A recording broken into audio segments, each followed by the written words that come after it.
Hi friends, எல்லாருக்கும் வணக்கம். இப்போ வந்து கருவேப்பிலை பொடி செய்வோம். ஒரு ஸ்பூன் நல்லெண்ணெய் ஊற்றிருக்கேன். கருவேப்பிலையை வதக்கியே எடுத்துக்குவோம். டீ சிம்மிலேயே இருக்கட்டும். கருவேப்பிலை எண்ணெயில் போட்டு நல்லா வதக்கி எடுத்துக்குவோம்.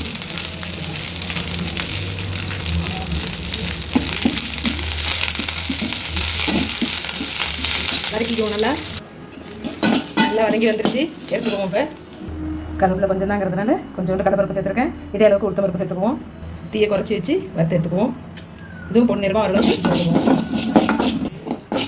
நல்லா கலந்து வந்துருச்சு. இந்த நேரத்தில் எடுத்து கொட்டுவோம். அடுத்தது உளுத்தம் பருப்பு போட்டு வறுத்துக்குவோம். கருப்பு உளுந்து முழு உளுந்து இருந்தாலும் நல்லது தான். நமக்கு என்கிட்ட உடச்ச பருப்பு தான் இருக்குது, சேர்த்துருக்குறேன். இதை நல்லா பொன்னிறமாக வர வரைக்கும் வறுத்து எடுத்துக்குவோம். நல்லா சிவந்து வந்துருச்சு. இதையும் இறக்கிக்குவோம். கொஞ்சமாக எண்ணெய் சேர்த்துருக்குறேன். இந்த பெருங்காயத்தை பொரிச்சு எடுத்துக்குவோம். ஃபுல்லாக சிம்மில் வச்சுக்குவோம். இப்போ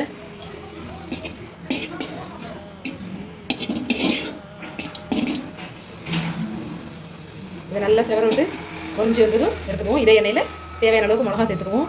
இதில் வந்து நான் உளுத்தம் பருப்பும் கடலைப்பருப்பும் எண்ணெய் ஊற்றி வரக்கலை. கருவேப்பிலையும் இது தான் எண்ணெயில் ஊற்றுறேன்.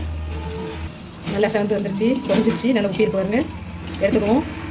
எப்பயுமே நம்ம தூள் பெருங்காயம் பயன்படுத்துறது, கட்டி பெருங்காயம் பயன்படுத்துறது தான் நல்லது. இதோட சேர்த்துக்குவோம். இப்போ மிளகா போட்டுக்குவோம். தேவையான அளவுக்கு அதே எண்ணெயில் போட்டு வறுத்து எடுத்துக்குவோம். காரத்துக்கு தகுந்த மாதிரி மிளகா சேர்த்துக்குவோம். நான் இந்த அளவுக்கு மிளகா சேர்த்துக்கிறேன். அதே எண்ணெயிலே வந்து எடுத்துக்குவோம். எல்லாம் வரிசை ரெடி பண்ணிட்டோம். கொஞ்சம் நேரம் ஆறட்டும். இதோட 2 பூண்டு பல்லு சேர்த்துட்டு கொஞ்சம் உப்பு, தேவையான அளவுக்கு உப்பு சேர்த்து மிக்ஸி ஜாரில் போட்டு அடிச்சுக்குவோம். ஆறட்டும். 2 தடவையாக போட்டுக்கலாம்.